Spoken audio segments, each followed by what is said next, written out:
ये तो हमारी छड़ी। ये रही आपकी छड़ी। अंकल जी संभल के।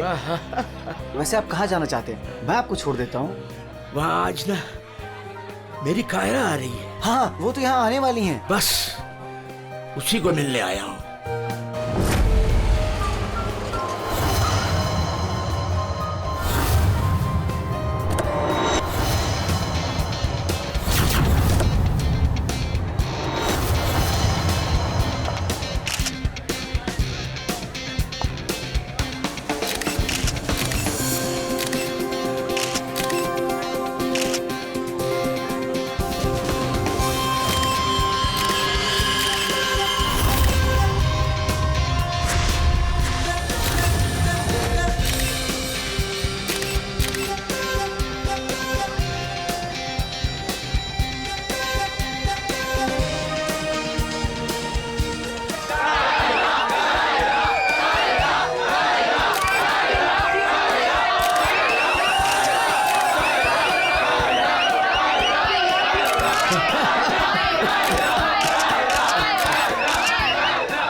Friends?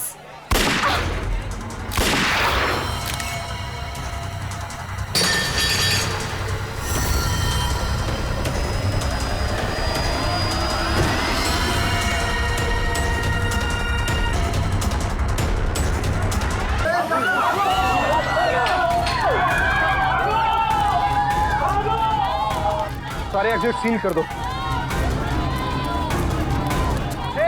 क्या हुआ? रोहित पकड़ इस मुंडे को।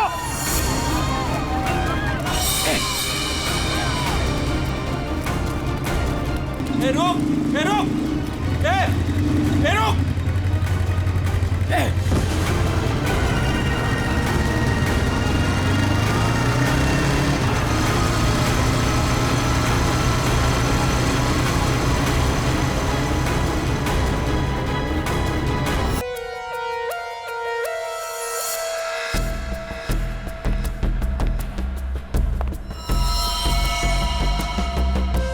ये कैसे हो सकता?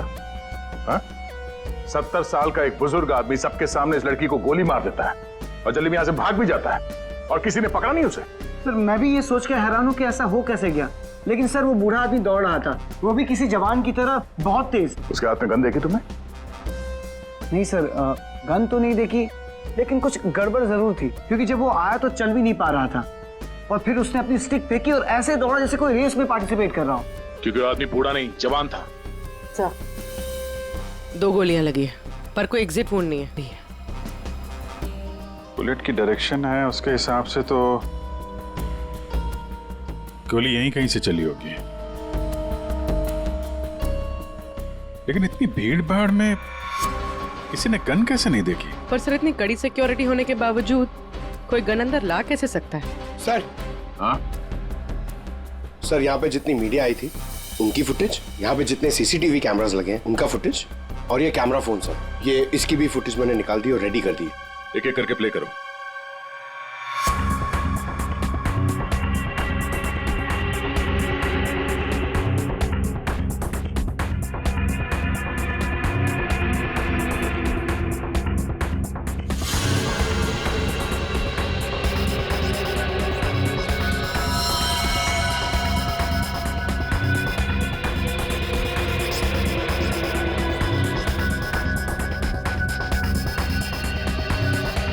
फुटेज देख के तो यही लग रहा है कि गोली उसी तरफ से चली है जिस तरफ ये बुजुर्ग आदमी खड़ा था, मगर कहीं भी उसका हाथ दिख नहीं रहा है और ना ही गन।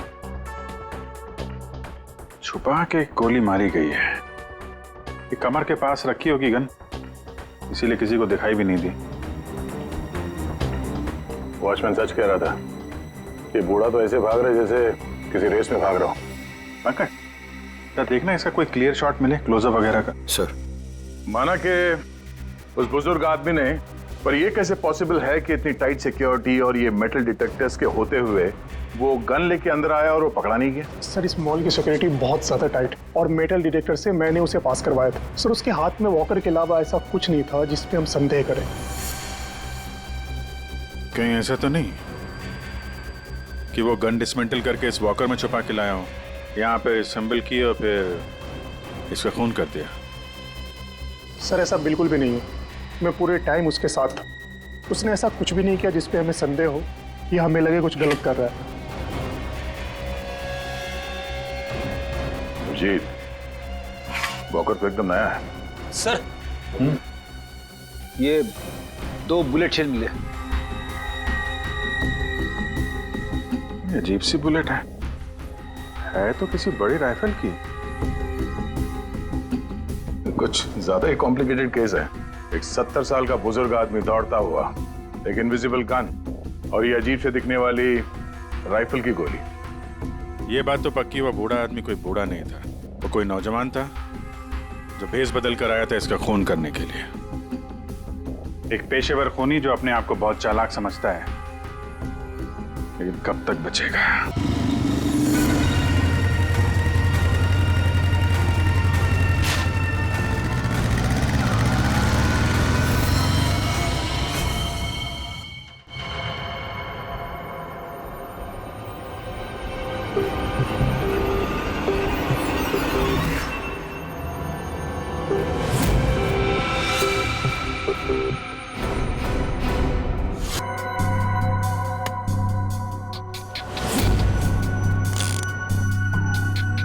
कमाल है, मेरे तो कुछ समझ में ही नहीं आ रहा है। सर मेरे भी। आखिर क्या कारण हो सकता है? काफी कंफ्यूजिंग है ना? वही तो मैं भी कह रहा हूँ तारिका, बहुत कंफ्यूजिंग है। क्या कंफ्यूजिंग है सारुण के? बॉस ये अभिजीत बिल्कुल सही कह रहा है। वो केसिंग राइफल की और जो बुलेट है ये .228 राइफल की बुलेट है, लेकिन कमाल की बात यह है कि इस बुलेट को काट करके .380 पिस्टल की बुलेट में कन्वर्ट कर दिया गया। मगर उसे फायदा क्या? अगर उसे .380 बुलेट चाहिए थी तो वो कहीं से भी ले सकता था। इतनी मेहनत करने की क्या जरूरत है? वही तो हम कह रहे हैं दया, इसीलिए तो बहुत कंफ्यूजिंग है। और सिर्फ इतना ही नहीं, हमें उन शेल्स में से केबीएस के कुछ मैटर्स भी मिले हैं। अब ये केबीएस क्या है? कैट्रेलोन नाइट्राइल बुटाडीन स्ट्राइन। ये एक ऑयल बेस, तेल के ऊपर बेस किया हुआ प्लास्टिक होता है, बहुत ही मजबूत होता है, और जो हमारी रोजमर्रा की जिंदगी में जो प्लास्टिक की चीजें इस्तेमाल होती हैं उसमें काम आता है। समझ में नहीं आ रहा है कि ये केबीएस मैटर बुलेट के शेल के अंदर कैसे? कहीं ऐसा तो नहीं कि ये बुलेट थी उस केबीएस मैटर के बॉक्स में रखी गई थी जिसकी वजह से वो उसके अंदर आ गए? ये भी हो सकता है बॉस। क्या मुझे कुछ टेस्ट और करने पड़ेंगे? जल्दी कर सारुण के, तब तक हम उन लोगों से मिलते हैं जिन्हें कायरा से नफरत थी। हाँ, आई हेटेड कायरा। उसकी ब्यूटी की वजह से नहीं, बिकॉज उसकी हरकतें इतनी घटिया थी, वो इतना एटीट्यूड था उसमें, मुझे वो बिल्कुल भी पसंद नहीं थी। मेरी फिल्म आधी रेडी हो चुकी थी, लाखों का इन्वेस्टमेंट लग चुका था, और ये कायरा बीच में फिल्म छोड़ के चली गई। आप तो जानते हैं सर, फिल्मों में करोड़ों का इन्वेस्टमेंट होता है। कायरा की फिल्म छोड़ने के बाद में मुझे दूसरी हीरोइन भी नहीं मिली, मैं तो रोड पे आ गया सर। कैसे ना हेट करूं उसे सर मैं? बर्बाद करके रख दिया उसने मुझे, पूरे इंडस्ट्री में मेरी इमेज खराब करके रख दी है। हर तरफ ये अफवाह फैला दिया है कि मैं उससे प्यार करता हूँ। मेरी वाइफ मुझे छोड़कर चली गई। मेरा बस चलता तो मैं अपने हाथों से कायरा का गला दबा देता। अरे बीच काम में उसने अचानक से अपनी पेमेंट बढ़ा दी और फिर मुझे ब्लैकमेल करने लगी। वो हमारी कुछ पर्सनल फोटोज थी उसके पास में, जो मीडिया में देने की धमकी देती थी मुझे। सर मैंने अपनी माँ की कसम खाई थी कि मैं कायरा के साथ कभी काम नहीं करूंगा। उसने मुझसे प्रॉमिस किया था कि वो मेरे साथ एक इंटरनेशनल शो करेगी। एज पर द कॉन्ट्रैक्ट उसने कोई भी प्रॉमिस अपने पूरे नहीं किए। हैवी इन्वेस्टमेंट मेरा हुआ सर, बर्बाद करके रख दिया उसने मुझे। मैम आप ये बताइए कि आज सुबह 11:30 बजे कहाँ थी आप? ओह माय गॉड, आप लोग ये सोच रहे हैं कि कायरा को मैंने मारा है? Madam stop over reacting. You think I'm a killer, right? Ma'am ये हमारा काम है, हम जो सवाल आपसे पूछ रहे हैं उसका जवाब आपको देना होगा। देखिए मुझे सर, कितनी सुंदर और नाजुक हूँ मैं। आपको लगता है मैं किसी की जान ले सकती हूँ? Abhijit, yes sir. या, चल।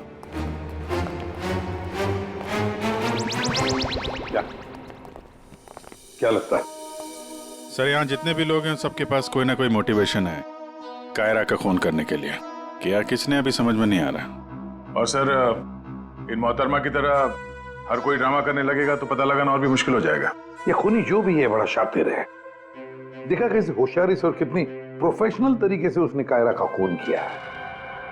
नहीं ऐसा तो नहीं है कि इनमें से ही किसी ने इस प्रोफेशनल किलर को कॉन्ट्रैक्ट दे दिया कायरा को मारने का। मगर सर एक बात अभी समझ में नहीं आ रही कि इतनी टाइट सिक्योरिटी होने के बाद भी खूनी गन कैसे अंदर ले गया। मुझसे पूछ लो ना भाई, संकट की इस घड़ी में हमेशा मैं ही तो तुम लोगों के काम आता। तो फिर बता, इनमें से कौन है जिसने कायरा का खून किया हो? नहीं, ये नहीं बता सकता। हाँ तो फिर? ये बता सकता हूँ कि कायरा की जान कैसे गई। तो फिर बता ना। कायरा के मर्डर में जिस गन का इस्तेमाल हुआ था वो असली गन नहीं थी, वो घोस्ट गन थी। अरे मगर ये घोस्ट गन क्या होती है? घोस्ट गन क्या है? बस मैंने सोचा कि जब बुलेट अपने आप बनाई जा सकती है तो गन क्यों नहीं बनाई जा सकती? यार अपने हाथों से बनाई जाती तो फिर भी वो मेटल डिटेक्टर में पकड़ी तो जाती ही ना। सर अगर ये गन मेटल की ना हो किसी और चीज से बनी हो तो? तारिका, गन तो मेटल की ही बनती है। और चलो मान लिया किसी दूसरी चीज से बनाई तो वो गन जब बुलेट फायर होगी तो वो पिघलेगी नहीं। KBS plastic. KBS? वो जिसके ट्रेसेस आपको शेल पे मिले थे? वही मैंने इस KBS प्लास्टिक के बारे में रिसर्च की तो पता चला कि इस KBS प्लास्टिक के फिलामेंट्स बनाए जाते हैं, रेशे जो पिघलते नहीं है, और ये 3D ऑब्जेक्ट बनाने में इस्तेमाल किया जा सकता है। किसी भी नॉर्मल प्रिंटर में इंक के कार्ट्रिजेस होते हैं, लेकिन 3D प्रिंटर्स में फिलामेंट स्पूल्स होते हैं। बस medical models, architectural models, prosthetics और भी बहुत सारे नोवेल्टी आइटम्स वो सब इससे बनाए जा सकते हैं। डॉक्टर साहब इन सब का इस केस से क्या लेना देना है? लेना देना है दया। आओ बॉस, मैं तुम्हें दिखाता हूँ। ये देखो, इससे सब समझ में आएगा। बॉस ये एक 3D प्रिंटर है, ये अलग अलग चीजें प्रिंट कर रहा है, यानी बना रहा है। तो सालन के तेरे कहने के मुताबिक खूनी ने इस टेक्नोलॉजी का इस्तेमाल किया? हाँ बॉस, गन का एक एक पार्ट पहले 3D प्रिंट किया गया और फिर सारे प्रिंट्स को एक साथ जोड़ दिया। और इसलिए इन गन्स को घोस्ट गन्स कहते हैं, क्योंकि किसी भी मेटल डिटेक्टर में ये डिटेक्ट नहीं होते। अरे लेकिन वो जो बुलेट थी वो तो मेटल की थी ना। एक मिनट,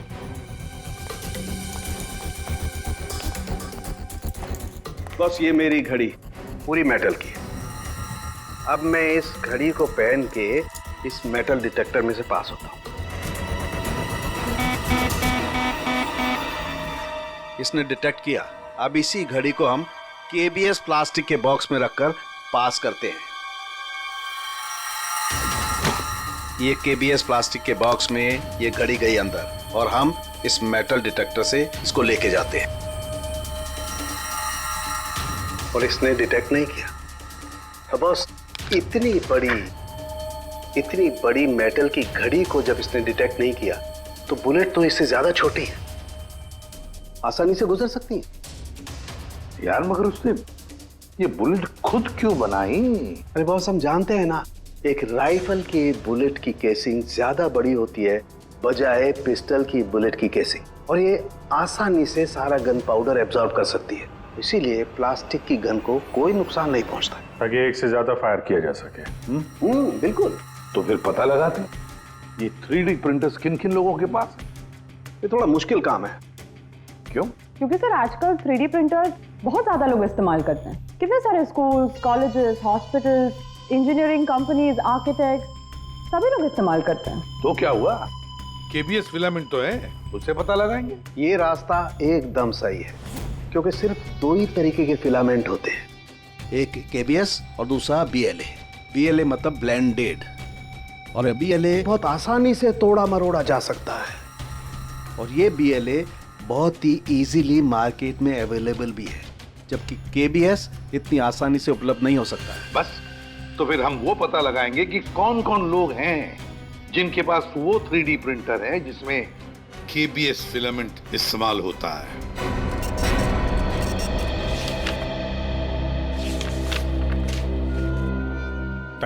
थैंक यू वेलकम। हाँ अभिजीत, कुछ पता चला? 4 लोगों के नाम मिले हैं जो ये व्हाइट कलर की KBS फिलामेंट 3D प्रिंटर्स में यूज करते हैं। आकाश, वीरेंद्र, शैलेश और राजेश है स्पेक्टर डिजाइन फर्म का। चलो लग जाते हैं काम पे।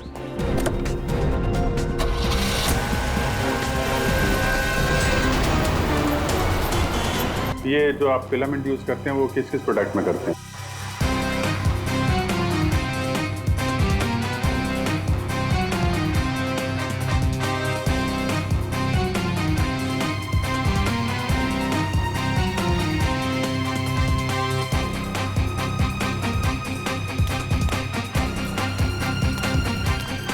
एक्सक्यूज मी सर, कहाँ जाना है आपको? यहाँ पे एक ऑफिस है स्पेक्टर डिजाइन फर्म, वहाँ जाना है। नहीं सर, इस नाम का यहाँ कुछ भी नहीं है। क्या? लगता है आप गलत एड्रेस पे आ गए। यार एड्रेस तो बिल्कुल सही है, यहाँ पे 405 नंबर फ्लैट में है वो ऑफिस। नहीं सर, यहाँ कोई डिजाइन फॉर्म नहीं है और इस बिल्डिंग में कोई ऑफिस भी नहीं खोल सकता।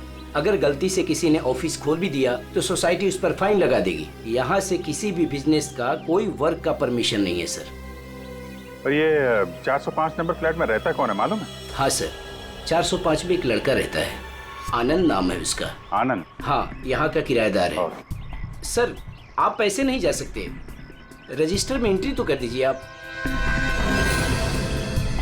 सर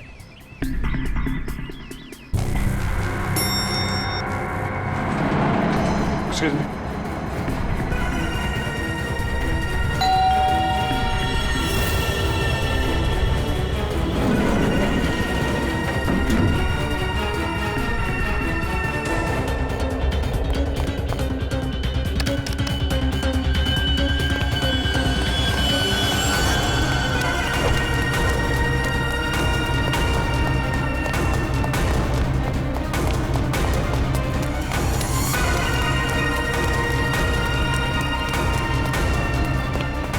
वो लड़का कहाँ गया? आनंद?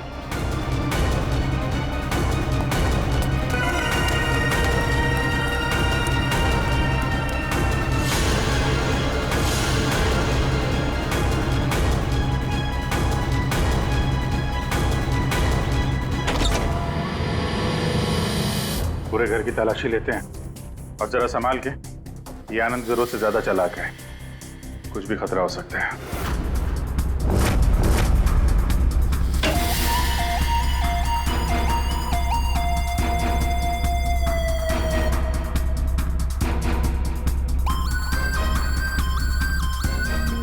अरे सर जरा अंदर आइए, हमें कुछ मिला है। क्या है? ये देखिए सर।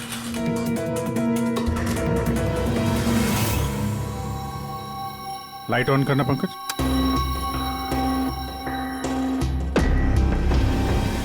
यहाँ पे तो पूरा वर्कशॉप खोल के रखा है। अरुण के साहब सही कह रहे थे, ये आनंद गन बनाने के लिए यहीं पे एक्सपेरिमेंट कर रहा था। ये देखा फिलामेंट,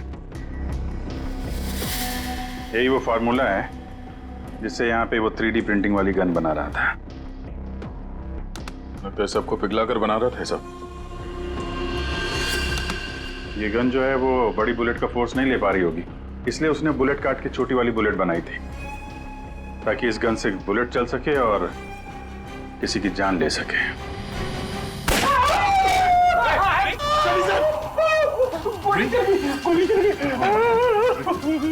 इस हॉस्पिटल ले जाओ जल्दी।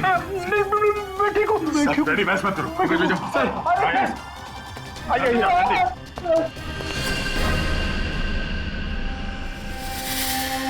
My God,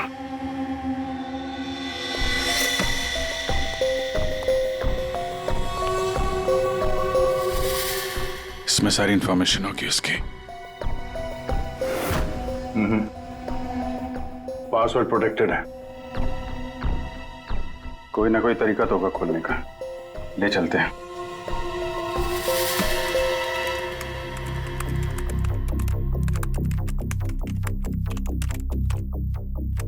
come on.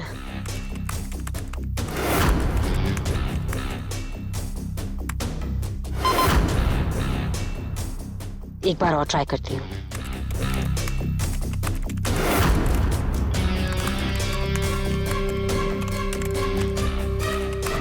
अलग अलग फॉर्मूला ट्राई कर रही हूँ, डिफरेंट कोडिंग्स भी ट्राई कर रही हूँ, लेकिन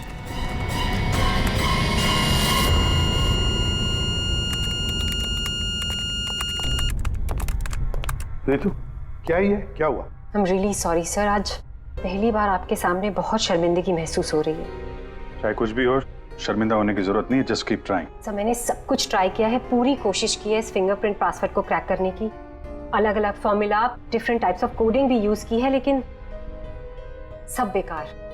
सर हम इसके हार्ड ड्राइव निकालकर दूसरे लैपटॉप में लगा के शायद एक्सेस कर पाए। नहीं, हम ऐसा नहीं कर सकते क्योंकि जिसने ये फिंगरप्रिंट लॉक पासवर्ड बनाया है वो बहुत ही क्लेवर है।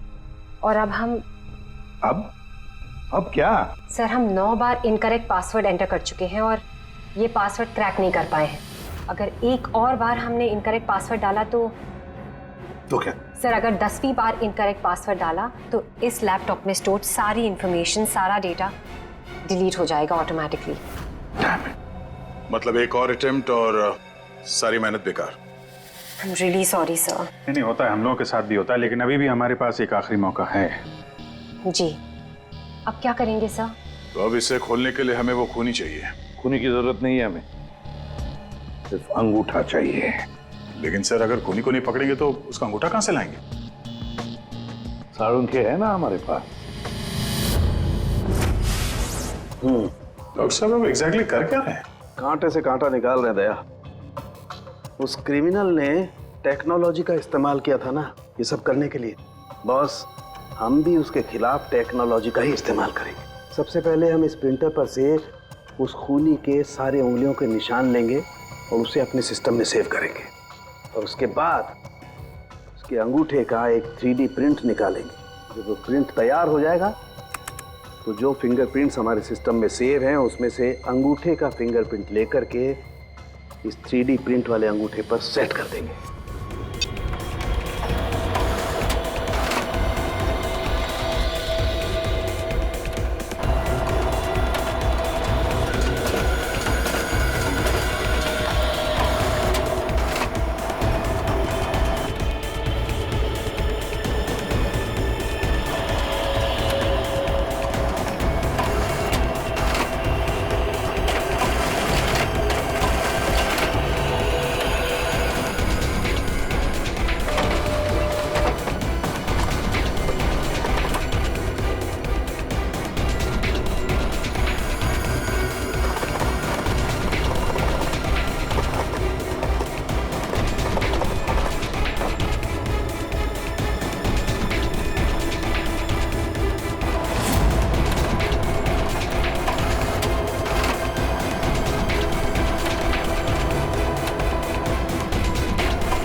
ये बन गया अंगूठा। अब इस अंगूठे के थंब इंप्रेशन से उसका ये लैपटॉप अनलॉक करेंगे हम।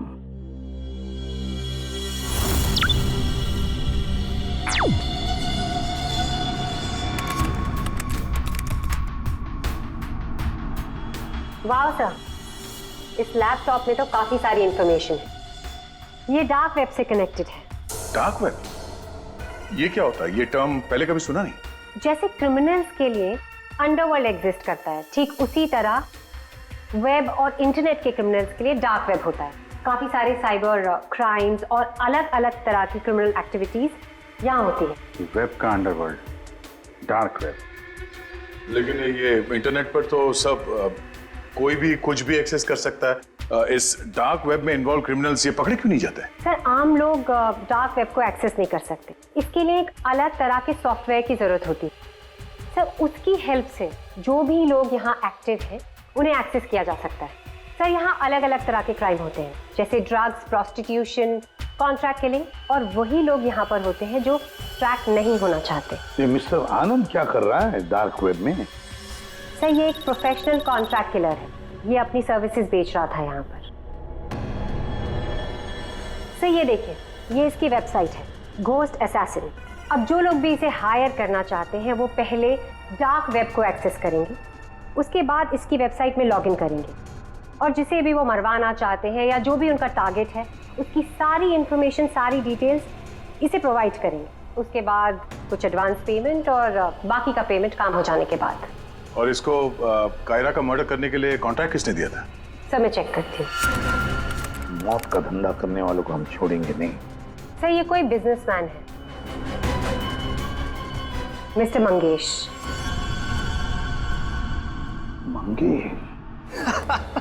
अरे तुझे मालूम नहीं मैं कितना खुश हूँ।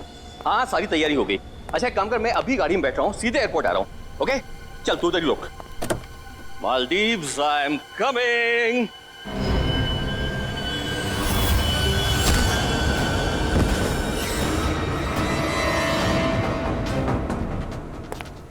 सॉरी मंगेश, तुम्हारी मालदीव्स की ट्रिप मैंने कैंसिल कर दी है। अब मैं तुम्हें सीधे सीआईडी ब्यूरो की सैर करवाता हूं, वो भी टोटली फ्री ऑफ कॉस्ट।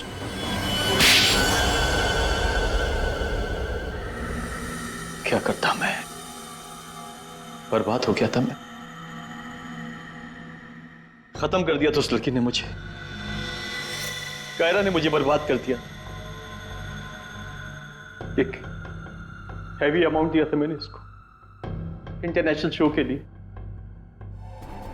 और कॉन्ट्रैक्ट के हिसाब से इसने वादा किया था कि 3 घंटा स्टेज पे परफॉर्म करेगी। क्या किया? सिर्फ 1 घंटे परफॉर्म की, बर्बाद कर दिया मेरे शो को इसने। तो अपना नुकसान पूरा करने के लिए तुमने जान ले ली उसकी? और तुमने इस किलर को कांटेक्ट कैसे किया? मैंने उसका चेहरा नहीं देखा था। मेरे एक दोस्त ने मुझे रेफरेंस दिया था। ऑनलाइन मैंने उसको कांटेक्ट किया। जिसका खून कराना था उसकी पूरी डिटेल्स, पूरी इंफॉर्मेशन, फोटोग्राफ्स एक छोटे से वीडियो में बना के भेज दी। फिर उसने अपना काम कर दिया। तुम कभी मिले नहीं उससे? मैं इससे कभी नहीं मिला। सब कुछ ऑनलाइन हुआ। और उस असली खूनी को कैसे पकड़े सर? अभिजीत,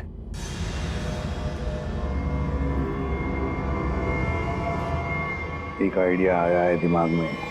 नमस्कार, इस वक्त की सबसे बड़ी खबर कायरा मर्डर केस से आ रही है। फिल्म इंडस्ट्री की मशहूर एक्ट्रेस कायरा मर्डर केस में जो लैपटॉप सीआईडी को बरामद हुआ था सबूत के तौर पे, अब वो सबूत मिट चुका है। जी हाँ, आपने एकदम सही सुना। बताया जा रहा है कि सीआईडी इस लैपटॉप को एक्सेस करने की कोशिश कर रही थी, तो पासवर्ड के रॉन्ग एंट्री के कारण इसका डेटा, इसके अंदर के सारे सबूत डिलीट हो चुके हैं। मंगेश जी, अब कांटेक्ट करना तुम्हारे उस घोस्ट असैसिन को कि तुम्हारा कोई कांटेक्ट है जो किसी और को मरवाना चाहता है। किसको?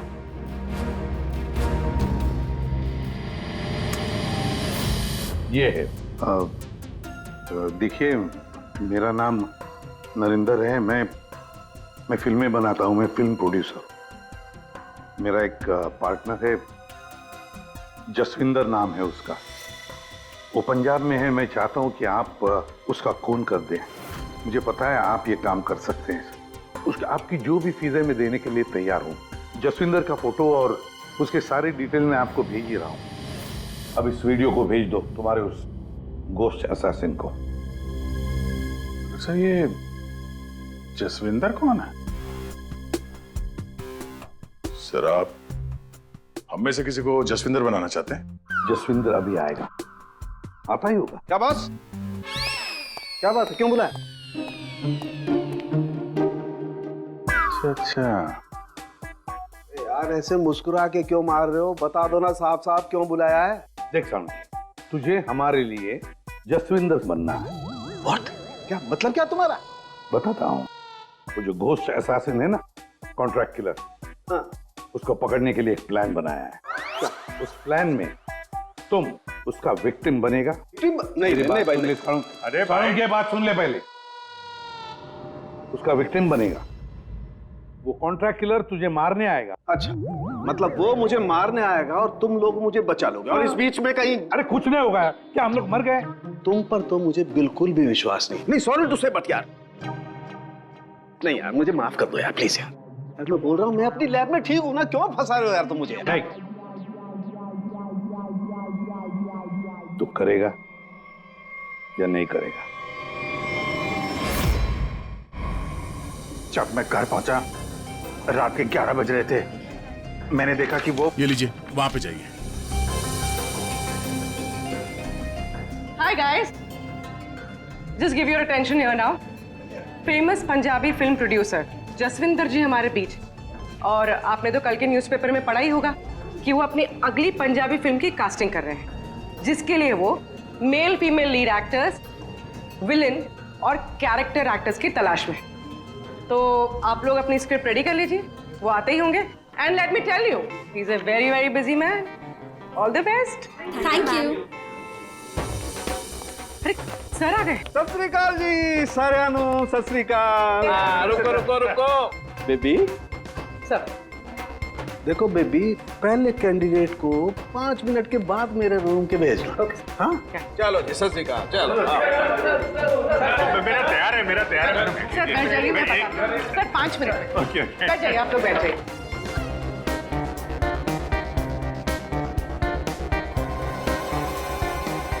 और जैसे ही दरवाजा खुला, और दरवाजा खुल क्यों नहीं रहा यार? जैसे ही दरवाजा खुला,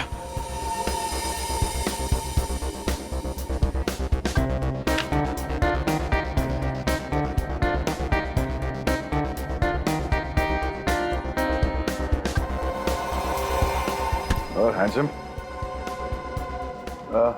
किस कैरेक्टर के लिए आए? सर। हाँ जी सर, वो लोग रेडी हैं। हाँ तो भेजो भेजो भेजो। Okay okay.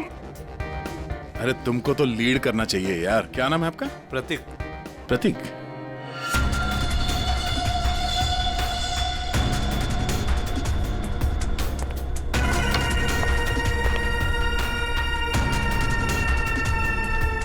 एक्सक्यूज मी, मैं भी ऑडिशन के लिए आया हूँ। आपका नाम क्या है? जी सुरेश। आप यहाँ साइन कर दीजिए।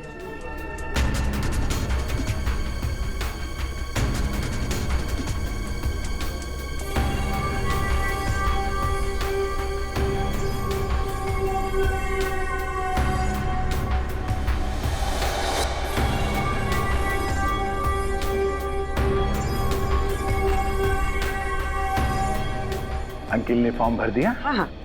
आइए अंकिल, आपका ऑडिशन पहले लेते हैं। स्क्रिप्ट अंदर ही दे देंगे। इनका नंबर लग गया। नहीं, वो हीरोइन के फादर का रोल है ना, उसके लिए परफेक्ट है, इसलिए। नहीं, मैं बहुत देर से खड़ा हुआ था इसके लिए। नहीं, आप तो हीरो मटेरियल है सर, आपका बाद में लेते हैं। आइए अंकिल। कोई प्रॉब्लम नहीं, कोई प्रॉब्लम नहीं। आइए, सीनियर सिटीजन है भाई, समझा करो।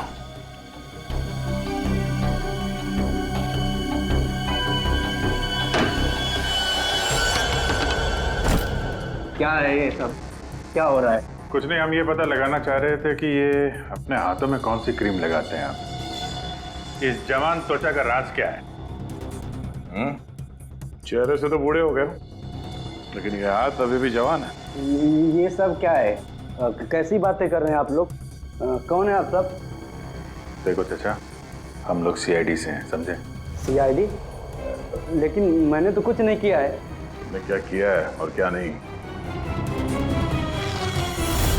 अभी पता चल जाएगा। क्या ये?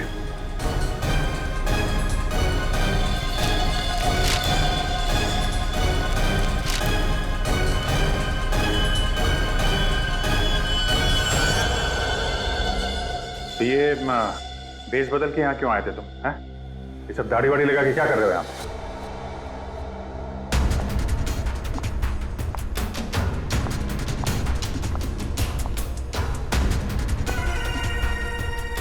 आओ जी।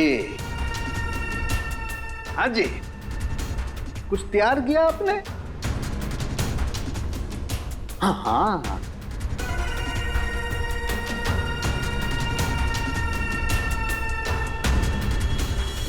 बहुत बढ़िया। हाँ सर, मैं तो बस एक एक्टर हूँ।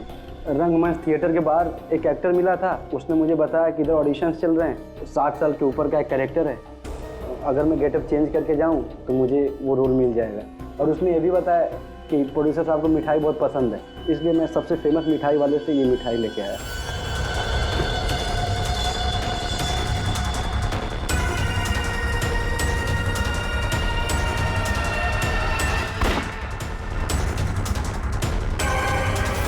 अभी तुम जाओ, कुछ पता चलेगा तो हम तुम्हें बताएंगे। निकलो। चलो चलो चलो। Thank you sir. ये किलर हमारे साथ गेम खेल रहा है।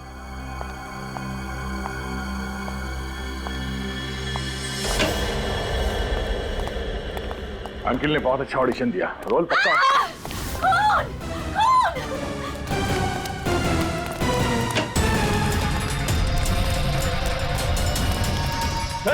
साड़ू साहब, क्या हुआ? कैसे हुआ ये?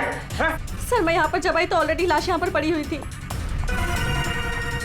कोई था यहाँ पे? मेरे यहाँ आने से पहले एक साड़ी वाली बाहर गई थी। पूर्वी जरा ध्यान रखना।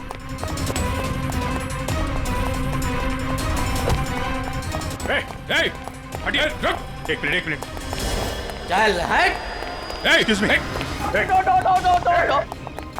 रुक।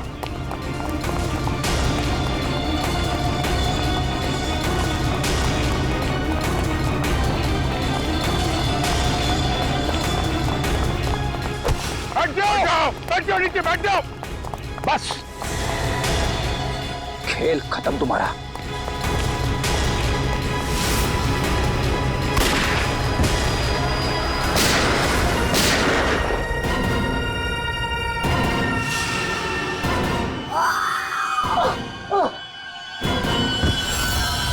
बस तेरा डार्क वेब का खेल खत्म।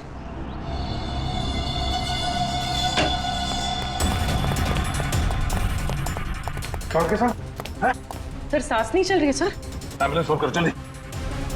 डॉक्टर साहब, अरे छोड़ दो दे। हाँ? छोड़ दो। अरे गिरा मत देना यार, अरे गिरा मत देना। क्या नाटक कर रहे हैं आप ये? खून कहाँ है? क्या नाटक कर रहे हैं आप? क्यों भाई, तुमने मुझसे इतना लंबा चौड़ा नाटक करवाया यार, जरा सा मैंने भी एडिशन कर दिया नाटक का यार। सर आपने ये सब किया कैसे? अरे सालू के नाम है ना मेरा। ये देखो, बुलेट प्रूफ जैकेट। और बताऊं, ये मेरी पगड़ी देखो, ये भी बुलेट प्रूफ है।